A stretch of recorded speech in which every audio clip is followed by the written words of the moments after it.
Mesdames et messieurs les journalistes, nous allons maintenant commencer la conférence de presse tant annoncée et je voudrais au préalable vous prier de bien vouloir éteindre vos appareils téléphoniques portables pour la sérénité de cette rencontre très importante.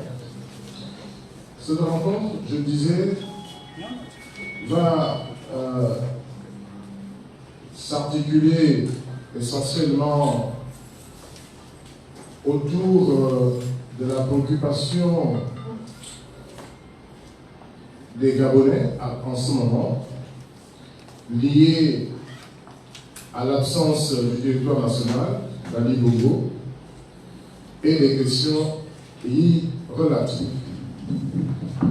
Au nom de la conférence des présidents de la coalition pour la nouvelle République, je vous souhaite la bienvenue. Vous aurez comme interlocuteur tout à l'heure M. Jean Eyendo, M. Vincent Moringi Bokoso, M. Fabien Owoneso, M. Guy Nambekale et Mme Yembi Ahmed. Pour le mot introductif, le mot liminaire, j'invite le Premier ministre, président de cette conférence de presse, à le prononcer. Monsieur le Premier ministre. Merci, monsieur le modérateur. Je suppose que je vous fais entendre.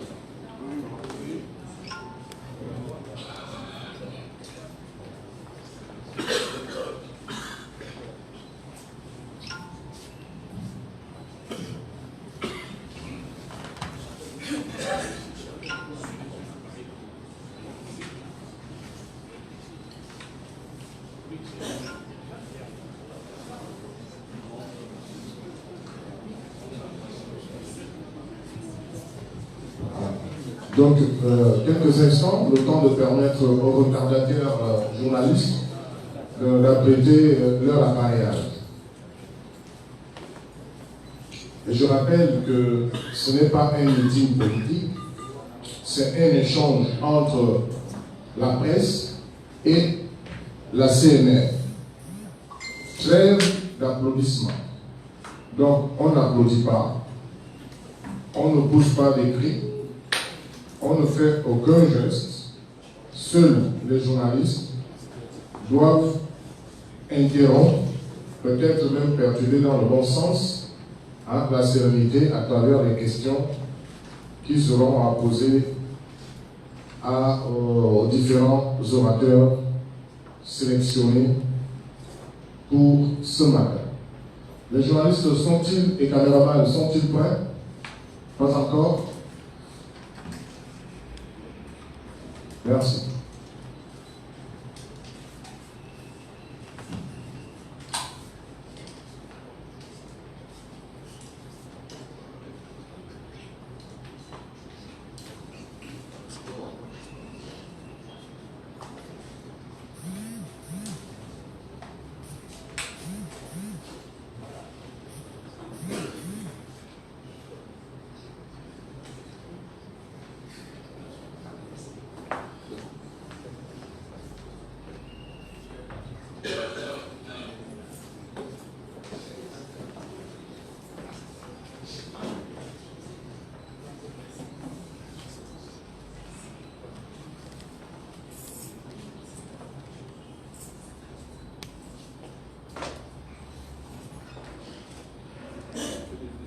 Vous êtes prêts? Vous allez faire votre point. Photographe, c'est bon? Caméraman, tout est OK. Monsieur le Premier ministre.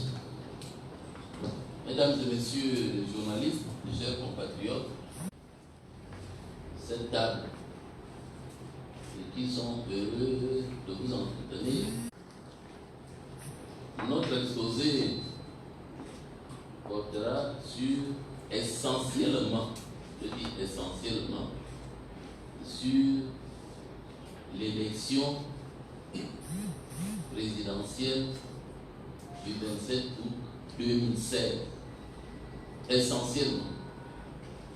Et subsidiairement, nous pourrons parler de la situation créée au sommet de l'État, créée par le fait que celui qui est le chef de l'exécutif est absent du Gabon depuis plus d'un mois maintenant. Et si la conversation que nous aurons nous le permet, nous pourrions parler un tout petit peu, mais un tout petit peu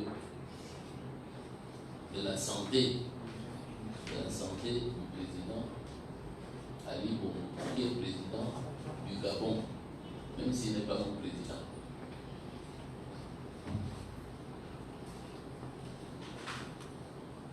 L'opinion nationale et internationale retient que depuis 2009 jusqu'à ce jour, M. Ali Bongo Ondimba s'est imposé à la tête de l'État gabonais. Il s'est imposé à la tête de l'État gabonais sur fond de falsification des résultats électoraux, de massacres, de tueries, d'emprisonnement arbitraire et de disparition forcée de nos compatriotes. Parallèlement, ou à la suite de sa forfaiture, de cette forfaiture, la gardienne de notre loi fondamentale s'est cru le devoir et le droit de détricoter, comme si elle en avait le droit, la mère des lois, c'est-à-dire la Constitution, au gré des intérêts, non du peuple gabonais, mais du clan dont elle reste, au regard des faits, indéniablement la pierre angulaire. Depuis son accession à la magistrature suprême de notre pays en 2009, dans les conditions que vous connaissez, la situation politique et sociale du Gabon s'est considérablement dégradée sur tous les plans. Jamais par le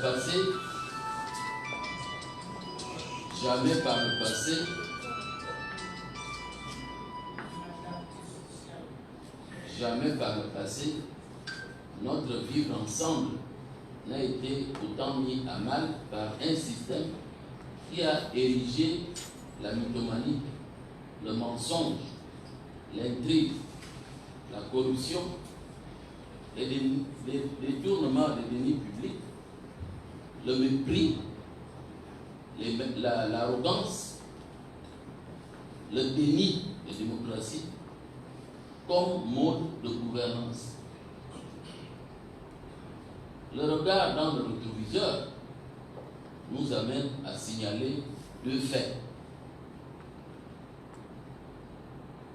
M. Ali Bongo Ondimba est de fait le chef de l'État, chef de l'exécutif.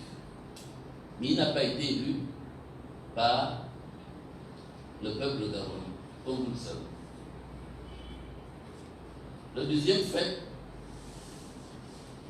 depuis le 24 octobre 2018, il a totalement disparu de la vie publique et politique de notre pays.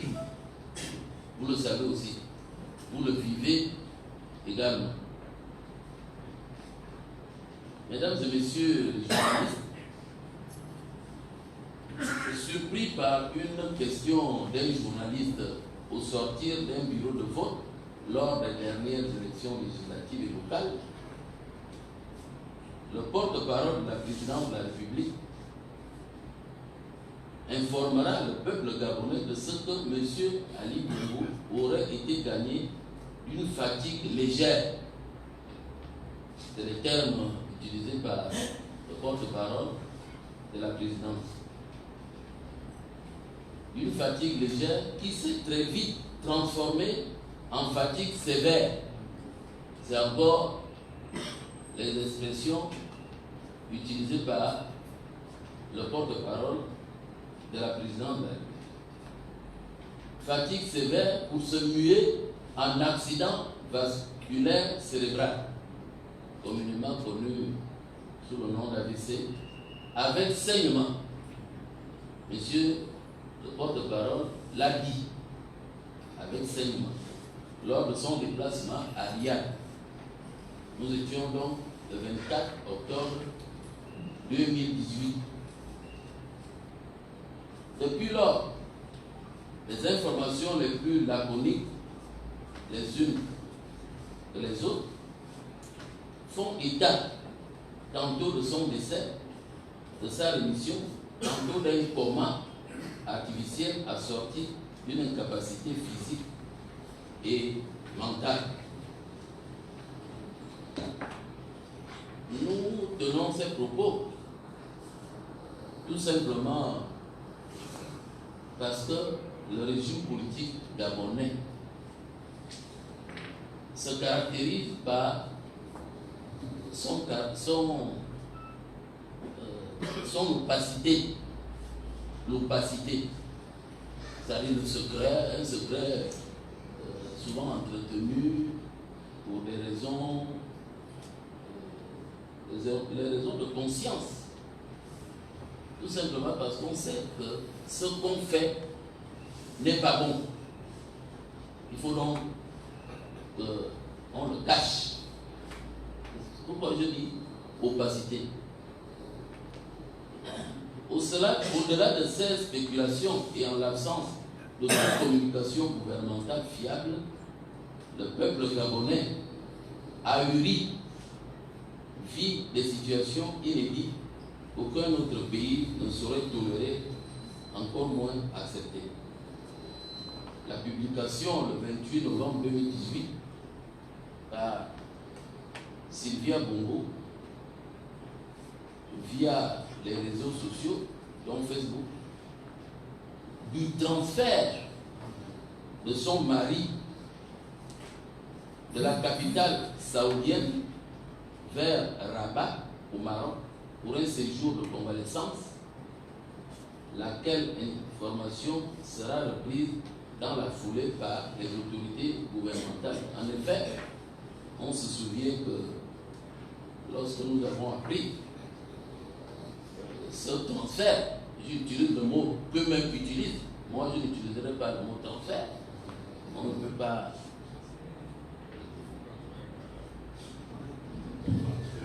transférer quelqu'un de valide d'un pays à un autre. L'évacuation sanitaire, bien sûr, c'est un transfert physiquement, mais moi je préfère ne pas utiliser ces termes. Mais ils sont responsables de leurs propos.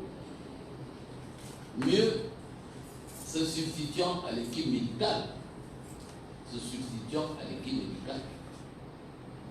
cette annonce allègue une amélioration très significative de l'état de santé de M. Ali Bongo Ondimba, sans qu'aucune image, jusqu'au lundi 3 novembre, autour de 21h, qu'aucune preuve ne soit communiquée, rapporte RFI. Parce que vous vous souvenez, puisque vous écoutez RFI tous les matins, de en dehors de votre propre café que vous prenez, c'est certainement le deuxième café. Enfin, j'espère que vous êtes comme moi. C'est ce que je fais, en tout cas. Parce que Radio Gabon, s'il faut attendre Radio Gabon pour avoir des informations, fait d'une extrême gravité, elle instruit même les proches collaborateurs, c'est-à-dire l'épouse d'Ali Bongo. L'épouse d'Ali Bongo instruit même les proches collaborateurs du chef de l'exécutif en l'occurrence son directeur de cabinet, son secrétaire général, son chef de protocole et son porte-parole, à se rendre au Maroc pour je cite, travailler les dossiers les plus prioritaires pour notre pays, le Gabon. C'est tel qu'il a dit. Le Sylvia Bourouki a prononcé ces mots-là. Donc, faisant ainsi de la capitale marocaine le centre de décision politico-administrative du Gabon, comme ce fut le cas en 1967. C'est un souvenir triste pour moi et pour un certain nombre d'entre vous dans la salle. Au moment du décès de feu président Léon Bamiko à Paris, le scénario est ressemblant, mais ce n'est pas tout à fait la même chose. À titre de rappel, la présidence de la République reste la clé de voûte de nos institutions. Vous le savez. Son locataire étant au service du peuple, tous les Gabonais ont le droit de savoir et d'être tenus informés sur les questions relatives à sa santé.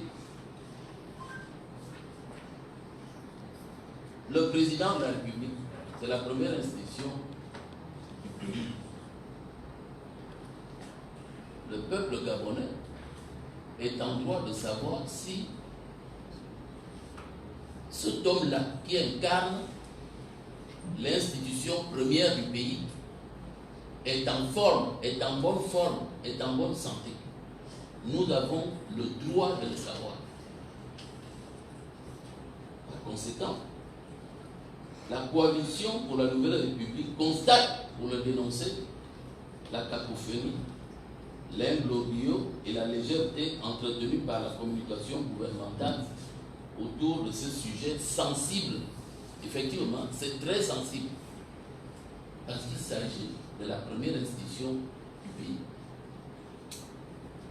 Le peuple gabonais exige donc un devoir de vérité sur cette question d'intérêt national.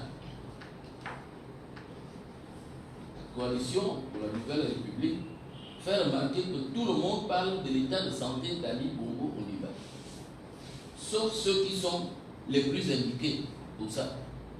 Ceux qui sont les plus indiqués, ce sont les médecins qui doivent nous communiquer le bulletin de santé. Le bulletin de santé, parce que tous les autres ne sont que des commentateurs. Or, les médecins disent ce qu'ils observent, s'ils veulent bien le dire, parce qu'ils ne sont pas tenus aussi de donner tous les détails, parce que c'est la vie privée quand même. D'une certaine manière, c'est la vie privée. Mais il s'agit de la première institution du pays. Dans un état de droit, j'aborde l'aspect constitutionnel. La Constitution est pour toutes les nations la colonne vertébrale, le socle des institutions. Le constituant a mis des garde-fous et a désigné et conféré exclusivement au peuple, agissant par référendum ou au législateur, le pouvoir de la modifier tel que stipulé en son article 116. À la Cour constitutionnelle revient essentiellement les prérogatives d'interprétation conformément à l'article 88 de la loi fondamentale. Par décision 219 CC du 14 novembre 2018, en l'absence d'un des juges, parce qu'il y a un juge qui était absent de l'IWV, la présidente de la Cour et les 7 juges